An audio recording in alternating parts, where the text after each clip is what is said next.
Story time guys, mureke mbabwire ukuntu nakundanye n'umukobwa wabaye mu rukundo sha, ariko ibintu yankoreye. So ngengire gutya niteretera umukobwa nari muzi na mbere akundana no mu boyfriend bari kumwe nari muzi, ndangije bashwanye ndavuga ati wenda it's my time,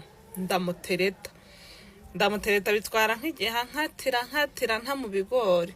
Ndamubwira ati se nyine ngiye mwereka ukuntu abahungu batandukanye. Ndamubwira ati rero kubura muhungu ari abakubabaje ntago ari njyewe, ngenda atandukanye nuko nanjye nakundana n'umukobwa akambabaza. Nyine ndabimubwira ndamwigisha umukobwa aranyemera nyine arambwira ati nta kibazo, ko naramubwira ati biha amahirwe urebe ngewe ngo provinge ko abahungu nyine dutandukanye.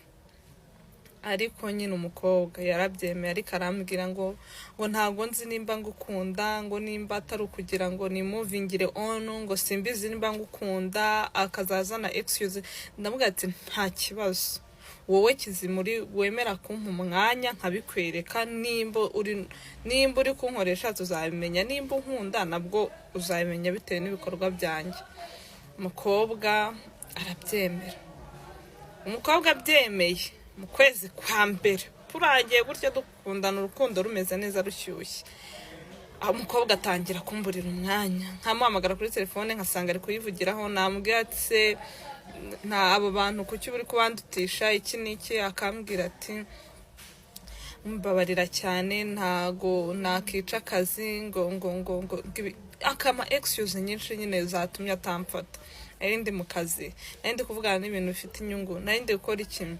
Umukobwa nkazamuvugisha nka rimwe mu minsi 3 nkakangahe, nyine kwa kundi ubona uri roast.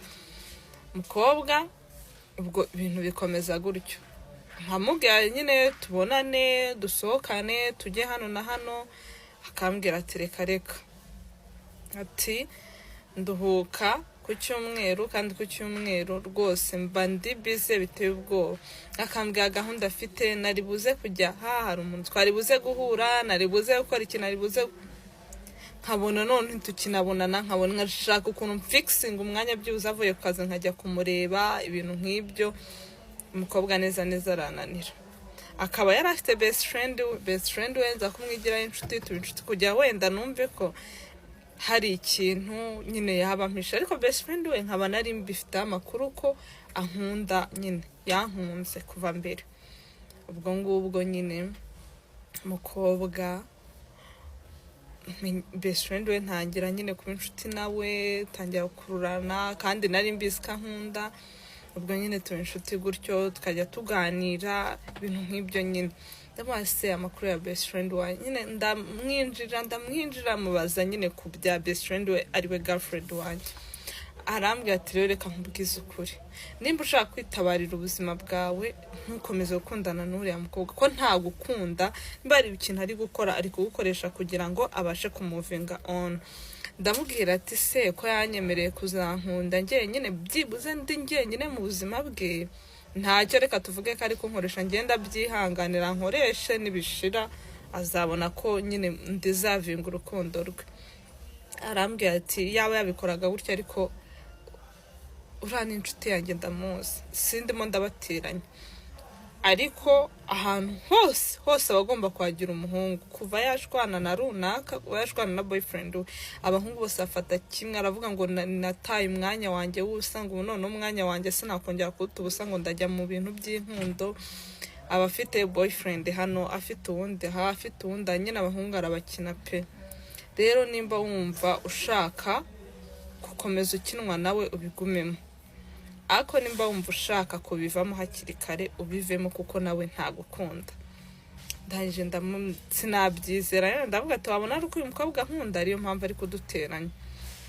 Ubwo ngubwo nyine guhera ubwo ko twavuganaga nyine nkazansaba girlfriend wanjye umwanya akawunyema, best friend wiwe akambwira ibintu arimo. Ubwo nyine nkabigenzura, bimwe na bimwe nkasanga nibyo, ibindi nkasanga sibyo. Ni kwa kundi umukobwa nyine nawe avuga ati n'ubundi mushwane dukundane, ibintu nk'ibyo. Ariko best friend we nkabona pe yarankundaga, ariko sinzi n'ikintu cyatumaga umukobwa ntamukunda, ko yari mwiza nawe yagiraga umutima mwiza ntari birya. Ariko nimba ari uko nari narakunze uwo wa mbere simbizi pe. Ubwo ngubwo bitwara igihe. Umunsi umwe mbwira girlfriend wanjye ati rero tumaze igihe tutabonana, dushaka umwanya byibuze tugenda dusolvinga, niba ari ikibazo dufitanye twicare tubiganire. Arankatira, arambwira ngo yari afite gahunda. Ndamubwira ati ufite sihe gahunda? Arambwira ngo mfite gahunda, ngo hari umushuti wanjye ngo turi bujye kurebana movie. Ntiyambwira wa mu best friend we, ndamaze nyine mubaza uwo mu best friend. Arambwira ati wapi ntago ari we, n'uwundi w'umukobwa nyine turi inshuti wo ku kazi. Ndangije ndamubwira ati nose ntago twazana nanjye nkaza, ngo wapi ngo naba mwiciye gahunda, ngo ubwo urumva yabazi ko turi babiri, ubwo se tubaye batatu twaganira ubundi gute? Abyanga gutyo.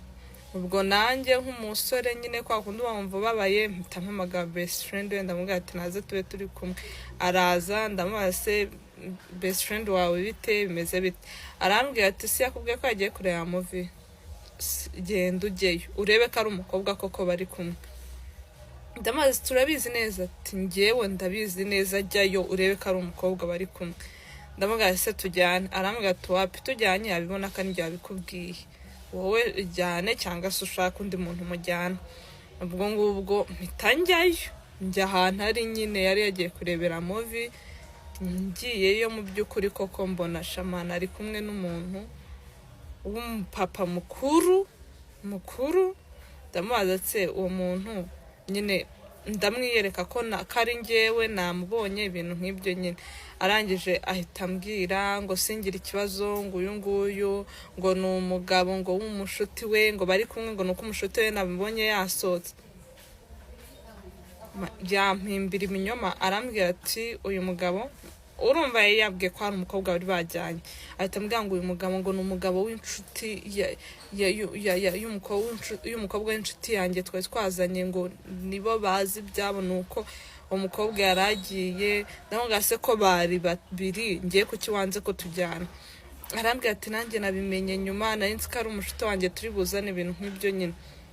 Ubwo mpita mbona koko ko umukobwa ibyo best friend we yambwiye ari byo. Ubwo nanjye ntangira kumwicaho, namura kuri telefone nkamureka, ntivugishiriza best friend we. Birangira njye na best friend we dukundanye, ariko ntarakatira wa mukobwa. Birangira dukundanye. Nimba umukobwa yaragiye nyine bakamubaza, kuko we ntiyarakimpamagara, bakamubabaza, arongera arangarukira. Narakundanye na best friend we. Arambwira ati mbabarira, ibintu nakoze byose ndabyicuza, nawe nari narabikubwiraga, nari ntarahiringa, nari nkibabaye. Nyine aranyinginga ngo nimubabarira. Mu by'ukuri best friend we twari tumaranye amezi nk'atatu dukundana kandi pe yarambereye umwana mwiza, ntari birye, yampaye umwanya. Aho nifataga nabi nyine nk'umusore, ngiye yampaye umwanya nyine best friend we, ntago yambereye nk'uwo mukobwa. Nyine nanjye byageze aho ntangira kumukunda, ariko nanone umukobwa agarutsemo numva nawe karacyarimo. Rero ni ukuri mungira inama, kuko yarakariye best friend we, aravuga ngo yaramuntwaye, ibintu nk'ibyo nyine, ibintu byinshi tu.